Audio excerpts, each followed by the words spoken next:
മുഖ്യമന്ത്രി Pinarayi വിജയനെതിരെ ആഞ്ഞടിച്ച് PV Anwar MLA.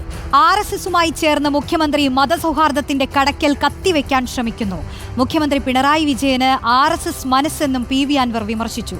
Hindu ദിനപത്രത്തിലെ അഭിമുഖത്തിലൂടെ മുഖ്യമന്ത്രി മലപ്പുറം ജില്ലയെ അപമാനിച്ചെന്നും സ്വർണ്ണക്കടത്ത് ഒരു സമുദായത്തിനു മേൽ അടിച്ചേൽപ്പിക്കാനാണ് മുഖ്യമന്ത്രി ശ്രമിക്കുന്നതെന്നും PV അൻവർ ആരോപിച്ചു. എൻ്റെ കയ്യിലുള്ളത് ഹിന്ദു ന്യൂസ് പേപ്പറാണ്. ഇതിൽ അദ്ദേഹം പറഞ്ഞു വരുന്നത് മലപ്പുറം ജില്ല സംസ്ഥാനത്തെ ഏറ്റവും വലിയ ക്രിമിനൽ സംഘത്തിന്റെ കേന്ദ്രം. ആരോടാ പറയുന്നത്? ഹിന്ദു ന്യൂസ് പേപ്പറിനോട്. എന്താ മാതൃഭൂമി മനോരമയും കേരളത്തിലെ മറ്റു പത്രങ്ങളോട് പറയാത്തത്? ചോദ്യമുണ്ടാകും. ഈ വാർത്ത എങ്ങോട്ടാ പോകുന്നത്? നേരെ ഡൽഹിയിലേക്ക്. സതുദ്ദേശമാണോ ദുരുദ്ദേശമാണോ? അടിച്ചേൽപ്പിക്കുക ഒരു സമുദായത്തെ. പക്ഷെ ഈ പോക്കുണ്ടല്ലോ, വളരെ അപകടകരമായ പോക്ക. ആ മതസൗഹാർദ്ദത്തിന്റെ കടക്കൽ കത്തിവെക്കാൻ RSSുമായി ചേർന്ന്, രാജ്യത്തെ ഭീകരവാദികളുമായി ചേർന്ന് ഒരു സമൂഹത്തെ ആകെ അപരവൽക്കരിക്കാൻ ശ്രമം നടത്തുന്നു. ആരാ നേതൃത്വം? കേരളത്തിന്റെ ബഹുമാന്യായ മുഖ്യമന്ത്രി. വിശ്വസിക്കാൻ കഴിയുമോ? VS രഞ്ജിത്ത് ചേരുന്നുണ്ട് വിശദാംശങ്ങളുമായി. രഞ്ജിത്ത്, ഈ സംഘപരിവാറിനും RSSനും ഒക്കെ എതിരെ ശക്തമായി നിലനിൽക്കുന്ന നേതാവാണ് പിണറായി വിജയൻ എന്നൊരു ആശയമാണ് CPIM ഈ മലബാർ ജില്ലകളിലൊക്കെ ഉയർത്തിപ്പിടിക്കുന്നത്. ഇലക്ഷൻ സമയത്ത് പോലും പ്രചാരണങ്ങളിൽ ശക്തമായിരുന്ന ഒരു കാര്യം അതായിരുന്നു. ആ ഒരു പോയിന്റിൽ തന്നെ കയറി പിടിച്ചിരിക്കുകയാണ് അൻവർ, അല്ലേ? അൻവർ എന്തൊക്കെ പറയുന്നു? നിലമ്പൂർ ചന്തക്കുന്നിലെ PV അൻവറിൻ്റെ പ്രസംഗം, അതുപോലെ തന്നെ കോഴിക്കോട് മുതലക്കുളത്ത് PV അൻവർ നടത്തിയ പ്രസംഗം, രണ്ടിലും ചെറിയ വ്യത്യാസങ്ങൾ മാത്രമേ ഉള്ളൂ. ഒന്ന്, മാമി തിരോധാനവുമായി ബന്ധപ്പെട്ട ആക്ഷൻ കമ്മിറ്റി സംഘടിപ്പിച്ച യോഗത്തിൽ മാമി തിരോധാനത്തിൻ്റെ പശ്ചാത്തലത്തിൽ അതിൻ്റെ കേസുമായി ബന്ധപ്പെട്ട് നടത്തി.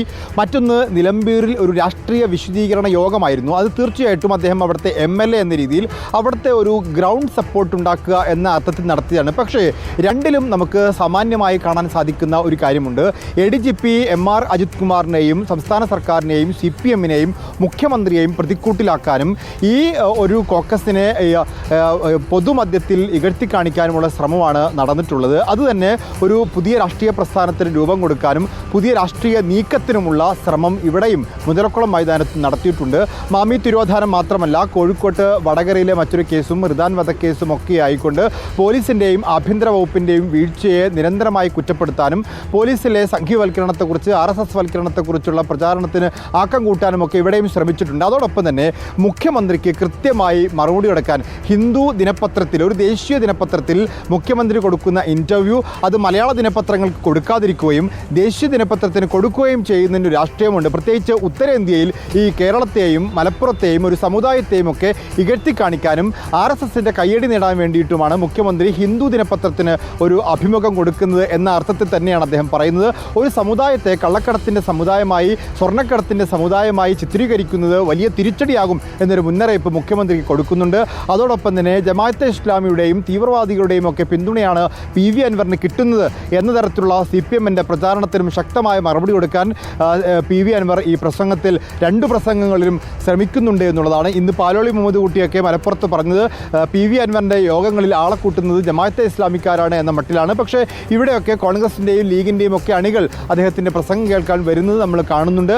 അതോടൊപ്പം തന്നെ UDFൻ്റെ ഒരു സമ്മർദ്ദം, UDFിനകത്തുള്ളൊരു സമ്മർദ്ദം എടുത്തു പറയേണ്ടതാണ്. കാരണം UDF PV അൻവറിനെ കുറിച്ചുള്ള നിലപാടിൽ വലിയ മയപ്പെടുത്തൽ വരുത്തുന്നുണ്ട്. PV അൻവർ വേണ്ട എന്ന MM ഹസൻ്റെ നിലപാട്, PV അൻവറിനെ കുറിച്ച് ഞങ്ങൾ ആലോചിക്കുന്നില്ല എന്ന കുഞ്ഞാലിക്കുട്ടിയുടെ നിലപാടൊക്കെ ആലോചിക്കാം എന്ന മട്ടിലേക്ക് മാറുന്നത് നിലമ്പൂരിലും ഇപ്പോൾ കോഴിക്കോട്ടുമൊക്കെ PV അൻവറിന് കിട്ടുന്ന ഒരു പിന്തുണ, PV അൻവറിനെ കേൾക്കാൻ ആളുകൾ കാണിക്കുന്നൊരു പിന്തുണ കൂടിയാണ്. പ്രത്യേകിച്ച് ഭരണവിരുദ്ധ വികാരം ശക്തമായ സാഹചര്യത്തിൽ അത് PV അൻവറിന് കൂടി പങ്കിട്ടു പോകുന്നതിൽ UDFന് വലിയ പ്രശ്നമുണ്ടാകും. അതുകൊണ്ട് ഭരണവിരുദ്ധ വികാരത്തെ ഏകോപിപ്പിക്കാൻ PV അൻവർ കൂടെ നിൽക്കണം എന്ന് തന്നെയാണ് ഇപ്പോൾ UDFിനകത്ത് ഉയർന്നു കേൾക്കുന്ന പ്രധാനപ്പെട്ട വാദം.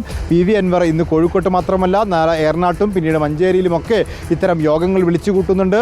തനിക്ക് പിന്തുണയുണ്ട്, ഒരു ജനകീയനാണ് താൻ എന്ന് തെളിയിക്കുകയാണ് ഇത്തരം യോഗങ്ങളിലൂടെ PV അൻവർ ശ്രമിക്കുന്നത്.